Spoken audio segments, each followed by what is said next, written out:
Ladies and gentlemen, Side Strafe back with some more World of Tanks, and I'm doing this one post-commentary, as this is a replay from a few days ago. I had mentioned this battle in my last video, and a few of you had suggested that I go ahead and share it. I also thought it would be a good idea because 8.3 is coming out, and that tends to break old replay files, and this was a pretty good game in my opinion. A lot of interesting things happen. So here we are, once again, the Centurion Mark 7/1. As well as a friend of mine, Nikoni, in his Panther 2, which is one of the highest tier tanks he has. So he is still within my tier range, so not too bad. Now, we are both sniper tanks. This is Red Shire, which means on this side, you want to take advantage of this hill cover. A lot of trees and shrubbery, a couple of rocks to hide behind. Most of your team will, of course, get angry at you for doing so, depending on what your tank type and designation is. So you are going to deal with that. Just play smart, ignore it, and do what you got to do.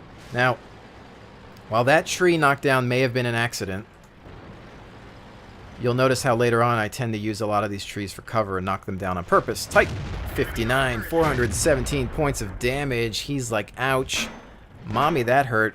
They are answering in kind, however. I take a few shots, which manage to bounce off of my tank, even the hull, which usually does not happen. Nikoni taking a few hits there, backing up.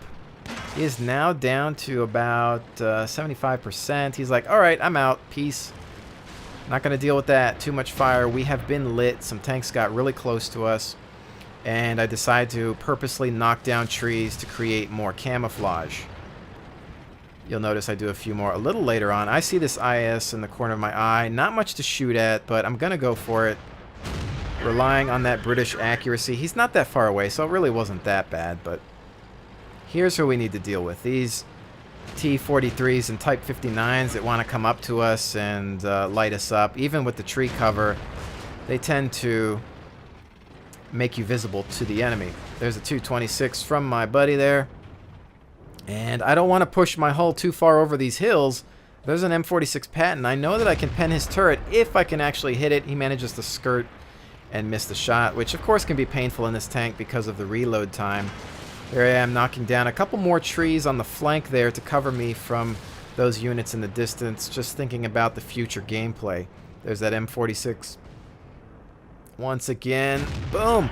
434 points of damage to the turret, which is fantastic. Again, this tier 10, 105 Royal Ordnance is fantastic. So we're loaded up. We lose him. AMX decides to come in, scout us out.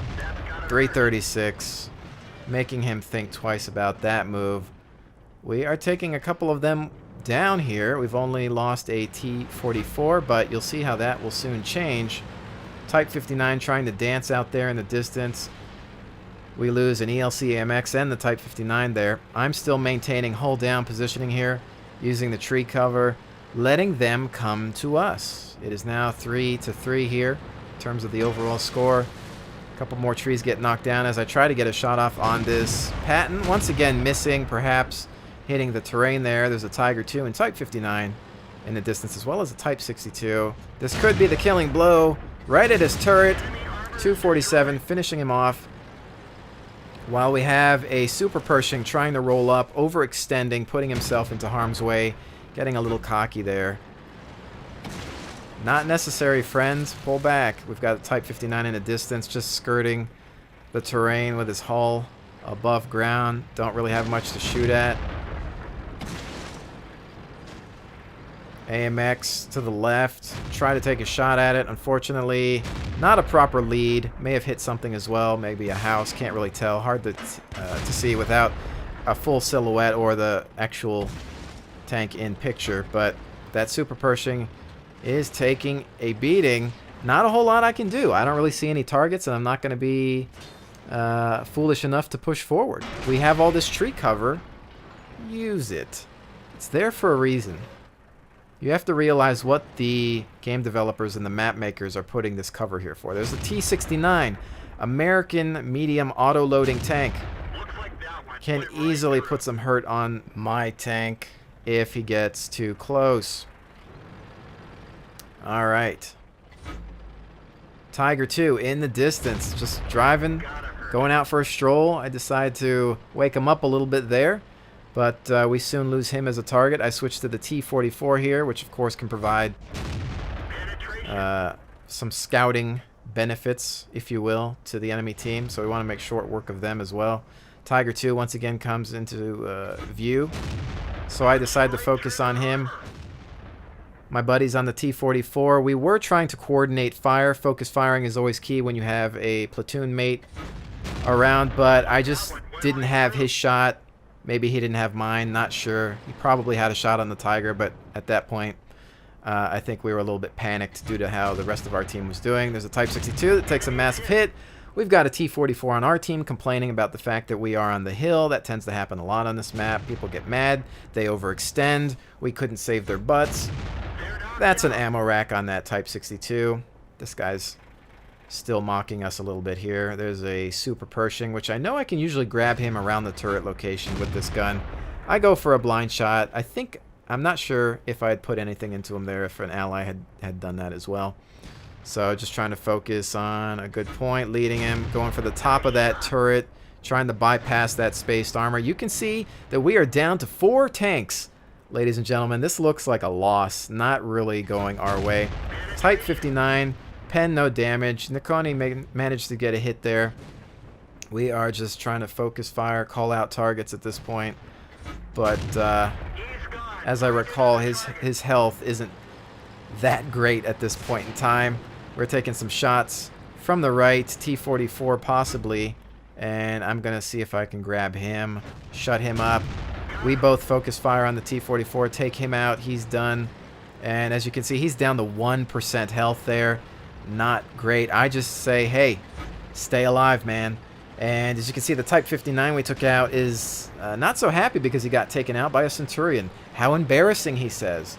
Well, he shall soon learn the true power of this tank.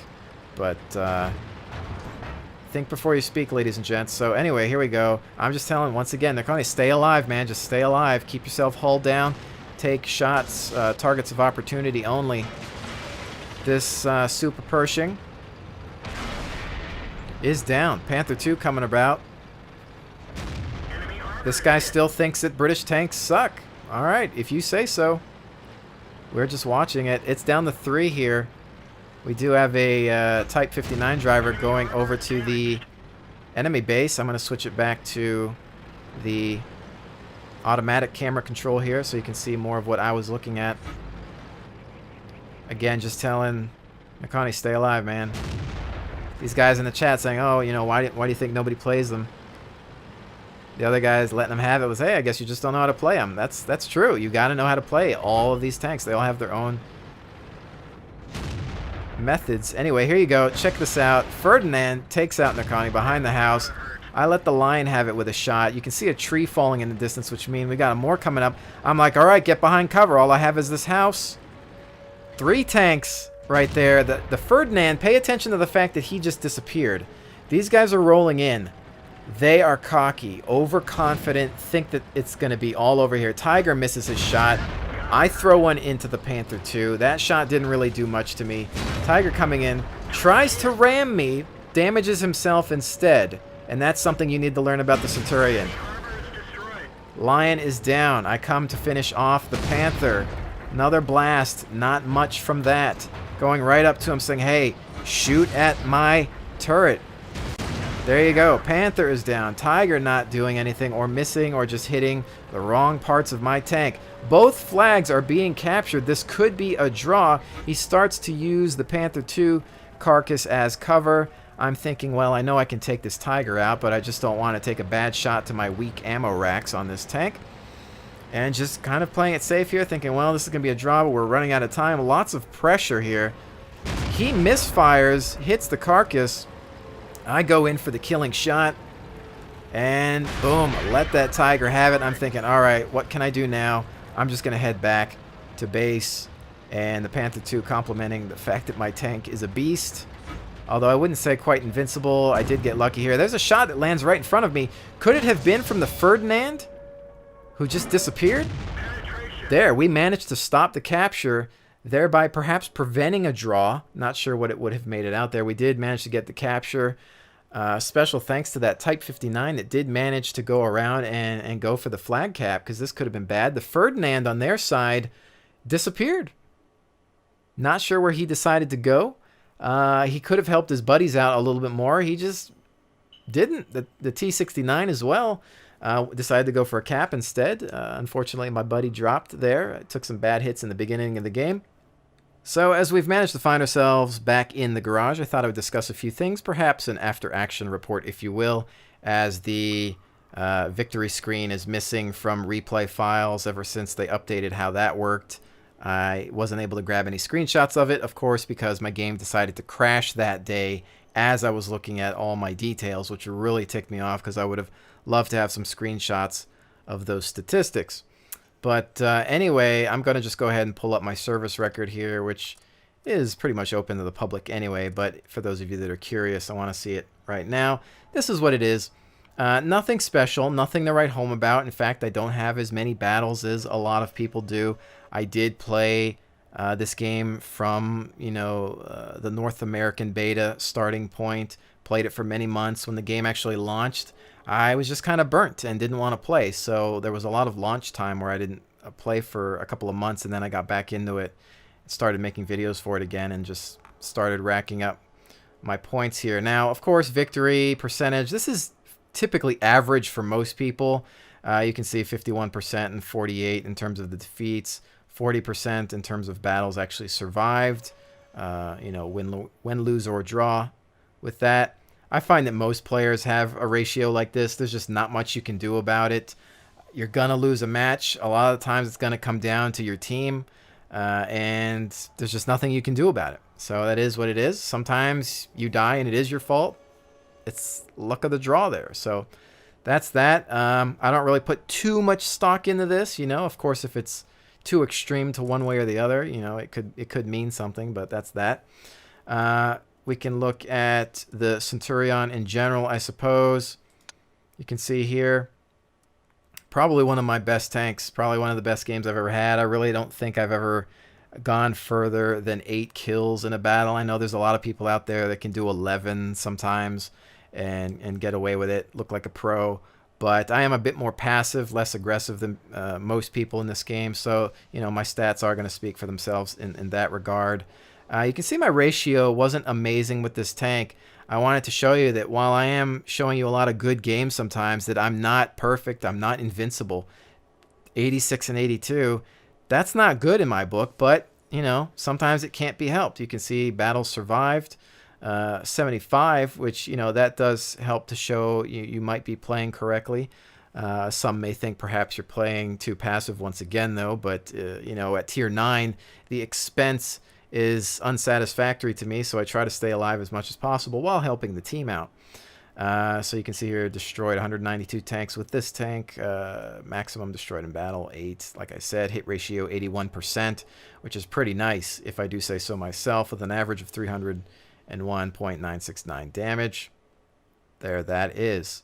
We can take a look at some of the medals, just real quick, obviously there. That's all I got. Nothing special. I'm not amazing. Whatever. But, again, that battle there was a prime example of how to play that tank. I took advantage of the terrain. I knew the map. I had my buddy take the same position. We tried to focus fire. Maybe it didn't happen as much as I would have liked it to. I have better gun depression than he does. Than the Panther. The German and Russian tanks don't have the greatest gun depression. Same goes for the French. It's all about Americans and British in that case. So I was able to grab positions that he couldn't. There were times where he just needed to take cover and had a different target. So focus firing wasn't at an all-time high, or perhaps he was missing a few shots. I don't know that his crew is 100% yet in that tank. I'm not sure, but there is that. He did, of course, lend some fire in regards to damage. So, every point of damage is going to help. I wish I had the after-action report to see what everybody did, but, there's that. So, again, even though he didn't really have any kills that match, he was throwing down some lead, and that's what it's all about. And of course, he's really good about kind of following me, and we're really good at coordinating on comms and whatnot. So I always appreciate that in a teammate. But in regards to the battle, you can see we had the odds stacked against us. We had a lot of people mocking us, making fun of my tank, whatever. You just block it out. It doesn't even matter. You don't listen to it. It's frustrating, and I will get frustrated and angry at times. But then I remember, you know what? It's just some bag of fail sitting behind some computer who doesn't know any better, perhaps just some spoiled brat who's uneducated, who just wants to, you know, run his mouth because he got killed, he overextended, and we didn't save him. And that's typically what happens. It's just like tailgating in real life. They're going to try to push you to make you drive faster. Don't do it. It's not worth the risk. That's a real life. That's more extreme. This is a video game. Don't take it so seriously. Play the way you want to play. Don't overcamp, but don't overextend. There's such a thing as being too aggressive as well. And nobody ever wants to say that. They always want to say, oh, you're not aggressive enough. You're not aggressive enough. But they never say the opposite. They never say, oh, you're too aggressive. A lot of times you'll see in games, pull back, don't overextend. People don't want to listen. They want to be some sort of hero. Oh, I'm going to light all these targets up. I'm not afraid. I've got this armor. I'm in a tank. That means I'm supposed to be able to take hits. In some cases, yes. Maybe if you're in a Russian or some sort of German heavy tank, maybe, sure, there's a time and a place to rush, but you got to be careful. You got to know your tank. You got to know the terrain. In that battle, I took advantage of my surroundings. I used the trees for cover, for camouflage. I'm a large tank. I needed that camouflage. I used the hill. I maintained hull down depression. Took advantage of my gun. I took into account that there was a little house behind me and a wrecked Panther II behind me that I could possibly pull behind and use as cover as 3 to 4 tanks were surrounding me. I let them come into my zone, my territory that I knew about. They failed. They got cocky. They got overconfident. This is psychological warfare at its best, my friends. You lure them into the trap. You say, all right, yeah, you think you can get me. You don't know my tank. You see a medium that you think that you can kill. You see a British tank that you've heard is terrible. In the wrong hands, yeah, all tanks are terrible. That's how this game works. We lured them in. We kept them behind the house, did a little bit of peekaboo, a little bit of a dance, and let them have it with the gun. They don't know that I got a tier 10 gun that can just destroy their souls, and that's what happened. Now, is that always going to happen? No. That was an inexperienced team, if you ask me, because if they were smart, they would have flanked from a greater distance and not rushed in with low health. They could have taken me out. The Ferdinand just disappeared from the battle. The T-69 went to cap. They could have had me easily, but that was an inexperienced team, in my opinion, from what I could see. Other times, I would have just been destroyed in an instant. But there's a bit of luck there. You just got to roll the hard 6 and see what happens. That case, good game. Not the best. There are better Centurion games out there. You can look them up. There's a pretty good World of Tanks replay website out there that I'll include in the description below. Look it up. Do some research. And again, keep in mind that even though that person may have had a good game in that replay, sometimes that one good game is very rare. This game, for me, very rare. I probably won't have a game like this for months. But I wanted to share it because it was fun, funny. The odds were stacked against us. We had some people mocking us. And it's a good example of shut your mouth, go back to the garage, and play your other tanks. Or don't say anything at all. Or just maybe learn from the experience. Think before you speak. Internet Etiquette 101. But with that, ladies and gentlemen, hopefully you enjoyed that battle. Hopefully this makes you a better gamer. Hopefully you learn a few things from all these videos in general, because that's what it's all about, Perhaps even some real-life education, how to act in reality towards other people, because, you're not here forever, and this is just a game. This is what we use for entertainment. Frustration exists, but it's all about having fun at the end of the day. So with that said, thank you so much for joining me. I will definitely see you on the next one.